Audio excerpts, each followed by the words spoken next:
Hope you don't mind creepy posters. It's your room. You can do what you like with it. But I definitely prefer this to fairies, rainbows, and pink unicorns. Did you make these? No. My boyfriend made them. Some of them, anyway. So, Miss Ashworth, I happen to have a bottle of wine in my bag. I was going to leave it to Robert, but I forgot all about it. Robert? The guy with the rats? Oh, yes. Of course. So, shall we have a drink then? We could get to know each other a bit more. I know, I promised I won't get in the way. And, I mean, you don't have to if you don't feel like it. But since we're gonna live together for a little while, it won't hurt if we talk to each other, will it?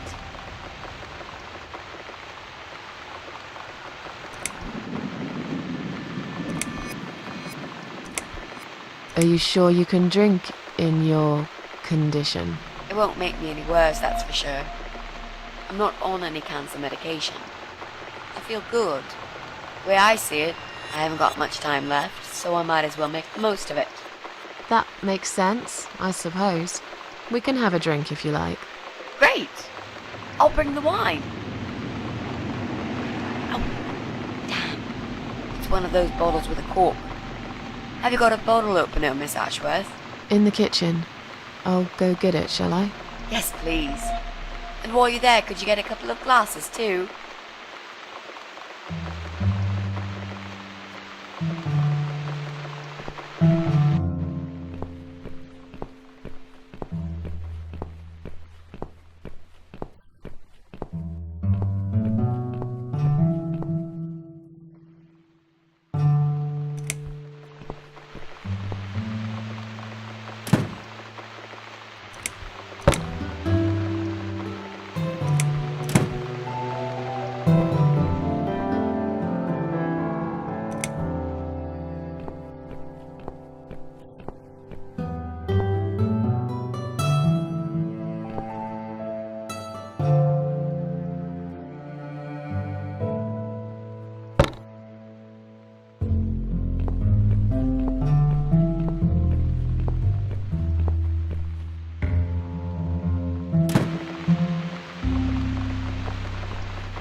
Let's get that bottle open. Yeah, but we'll need glasses too. See if you can find some. I found some wine glasses. All right, that's all we need. Oh, Miss Ashworth, I really must say this before we start. Yeah? I promise I won't cut your throat when you're asleep. Very funny, Mitzi. Oh no, I mean it. That's fine. But just so you know, I always sleep with my eyes open.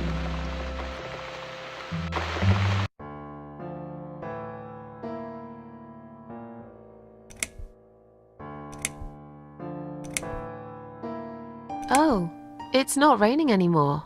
Oh well, I don't mind rain. Sometimes I even like it. But according to weather forecast, there's a nasty fog coming. Now that I'm actually scared of. I got lost in a fog once, when I was just 9 or 10. I remember I sat under a tree crying, thinking some monster would appear right in front of me and drag me away. But now that you're a big girl, you know there are no monsters. Yeah? How do you know?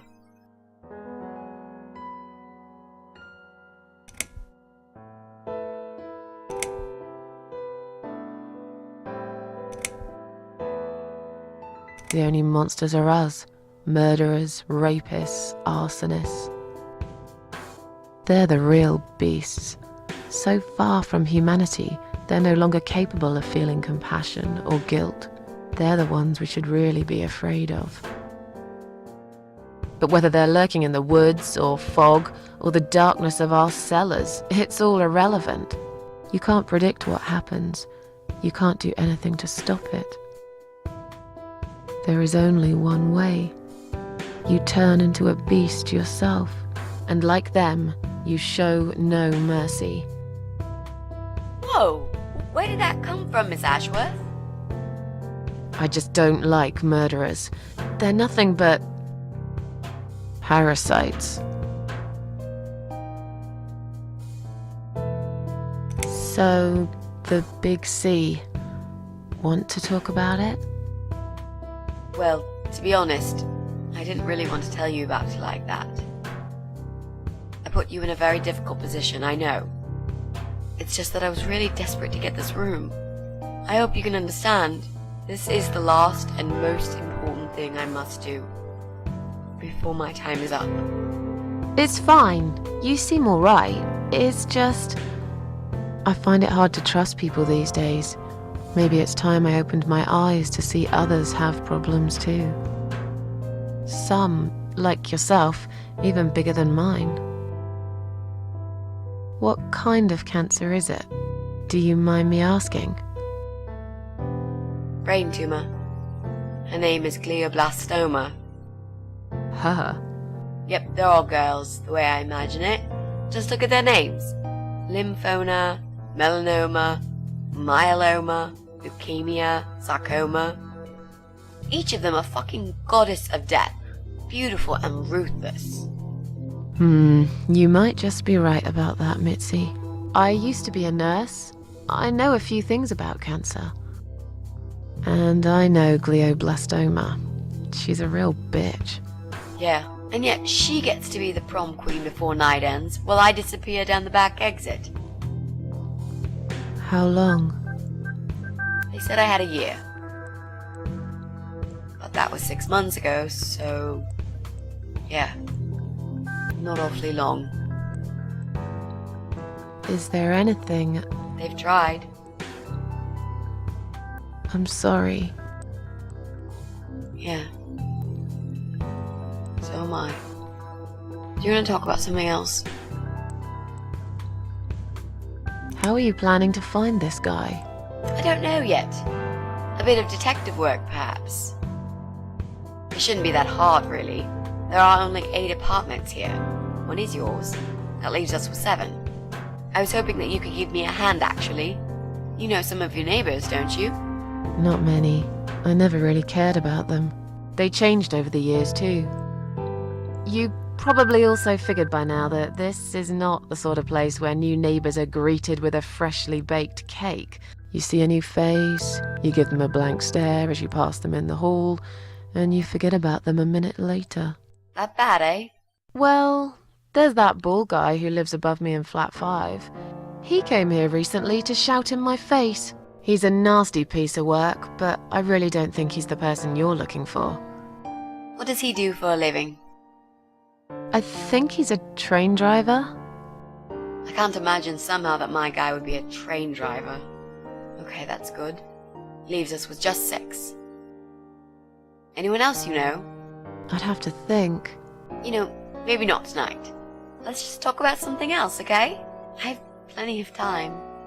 There's no need to rush this. Maybe tomorrow we could sit down together and make a plan. I could draw a simple map of the building, and with your help, mark down who lives where.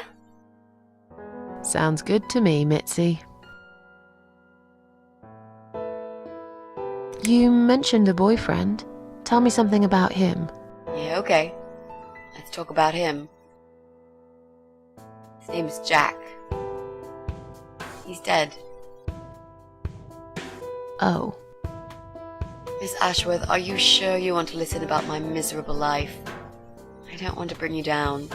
These aren't happy stories. And I'm not a happy stories kind of person. I'm sure you've noticed by now. I guess so. Anyway, I suppose I would have had to tell you about Jack sooner or later. After all, he is the main reason I'm here. I just don't know where to start.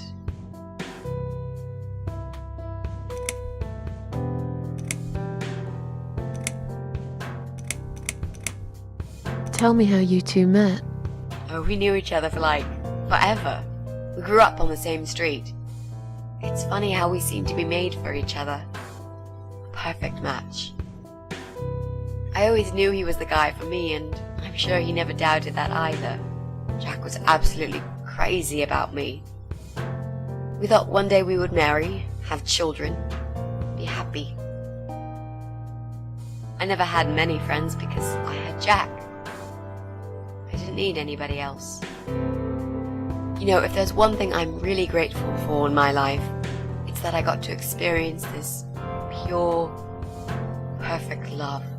Some people go through a lifetime without knowing how it feels. I guess I've been very lucky. But all luck runs out sometimes.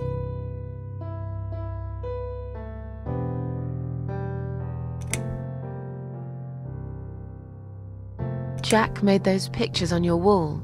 Was he an artist? He always liked all kinds of morbid stuff, whether it was music, movies, paintings. So do I, really.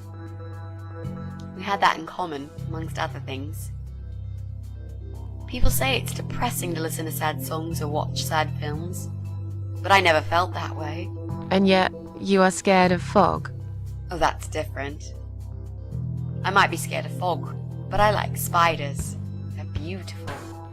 You must be out of your mind, Mitzi. No, honestly, there's a certain indescribable beauty in sadness. Just like there's beauty in the grey and ugly winter morning when you look past the obvious and notice what others can't see. You must love my apartment then. It's like Ugly took a vacation here and never went home again. How did he take the news about your cancer? He thought I was joking at first. He laughed. Then he got really angry. I swore to him I was serious, but he still wouldn't believe me. We had a big fight that night. It was our first and only fight. It was awful. He smashed some stuff. His guitar, of all things, was the worst. He loved that guitar. Why did he break it? He was absolutely furious. He walked out on me that night, and when he came back the next day, he was different. Begged me to try surgery and chemotherapy. I didn't really want those things, but I did the chemo for him. It didn't help.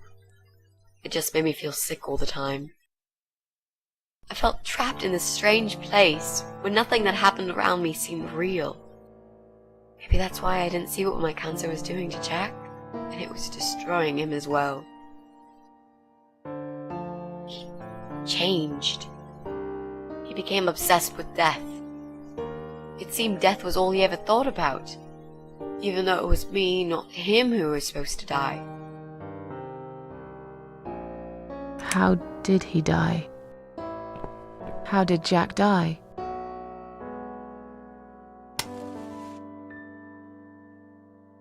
It was so distant to the last few weeks before he died.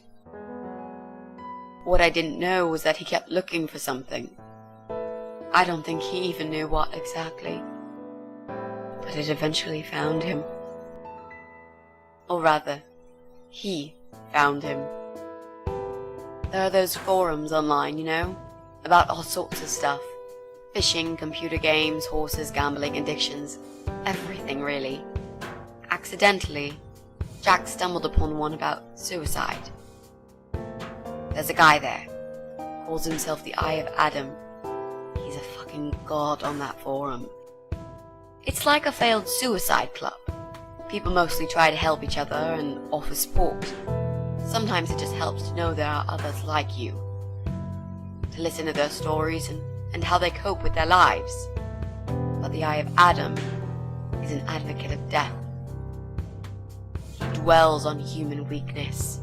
His job is to plant an idea, to give them a reason to die and tell them how to do it, once and for good. Jack took the bait. Before he knew, he was completely brainwashed. One day he sat down with me and tried to explain his perfect solution. It was the Romeo and Juliet kind of scenario. We were both to die together in each other's arms. It was supposed to be a quick and foolproof death. There was no chance we would have been saved, all thanks to the eye of Adam, who created a tool for perfect suicide. He told me it was very simple. All we needed were 2 easily accessible household chemicals, which combined together create a gas called hydrogen sulfide that kills you within a couple of minutes. I told him he was fucking nuts, of course, but he just wouldn't give up. He reasoned with me, and he begged, and eventually just kept screaming at me.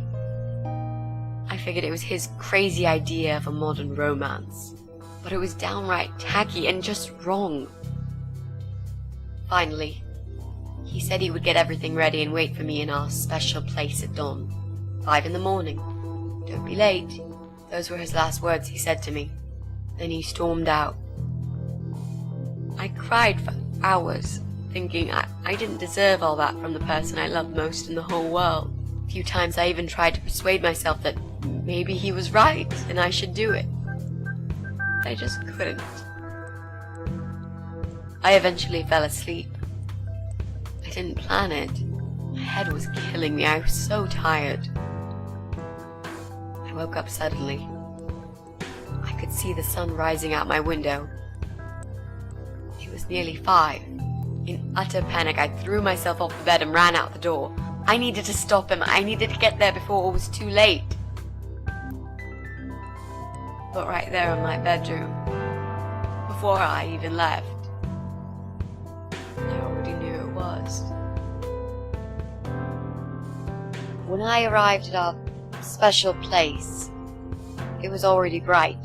We used to go there in the past, drink wine, sometimes smoke weed and listen to Pink Floyd, sometimes make love in Jack's car. There wasn't really anything special about that old parking lot. But else there was. It was completely abandoned. It was quiet. It was safe. After that day, I've never gone there again.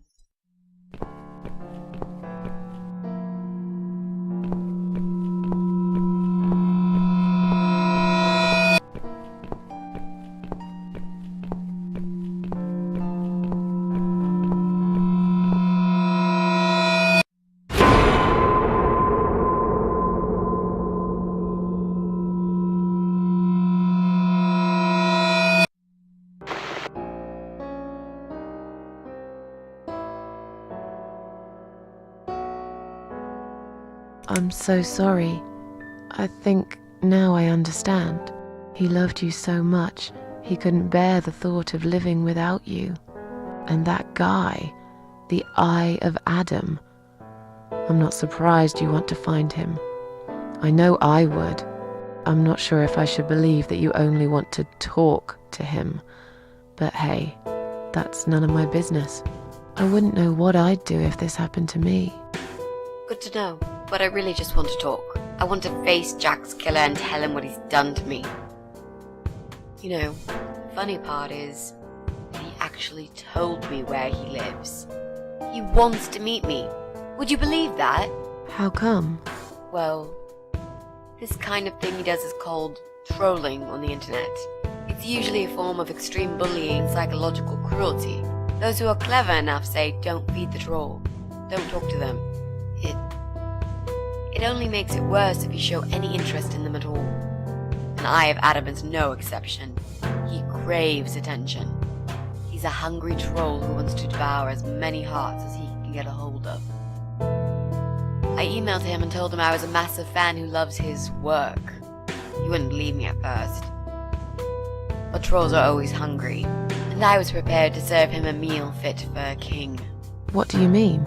I fed him so much bullshit that he really believed I'm a suicide preacher just like him. Great.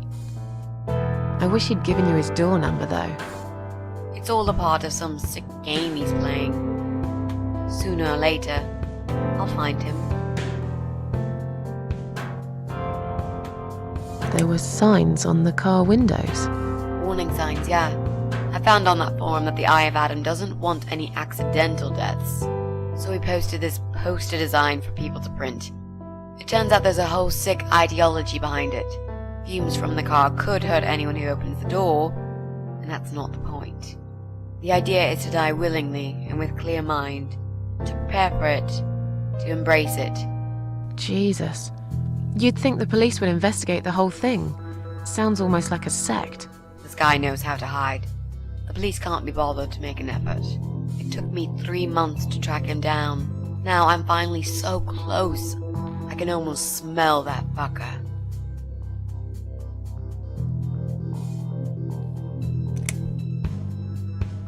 How strong is that gas? Extremely deadly, it turns out. It kills in minutes. It's that stinky stuff that smells like rotten eggs, you know? At high concentrations, it can knock down an elephant. What are those two chemical products? Well, I'm not sure if you want to know that. I get it. You don't want to tell me because I'm a fucking suicidal maniac. Is that it? No, Miss Ashworth. No, I didn't mean it like that.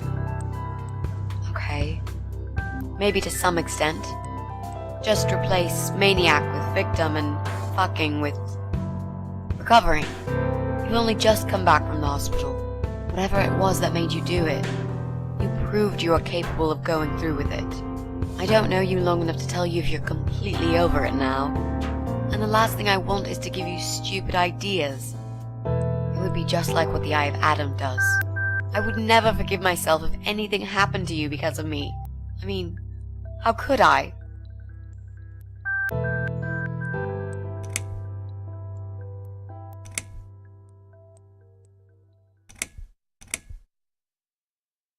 What if I promise to you I will never do it again? Okay. Alright. But if you don't keep your promise, Miss Ashworth, I'll find you in hell and kick your lying ass for breaking my already broken heart. You can't kick my ass when I'm dead. I'll soon be dead too, Miss Ashworth. So, yeah, I swear I will do it. I don't think so. You'll go to heaven, you muppet. The recipe for this deadly cocktail is very simple. Any good housewife can make it in a blast.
Well, well. Boxes full of bleach.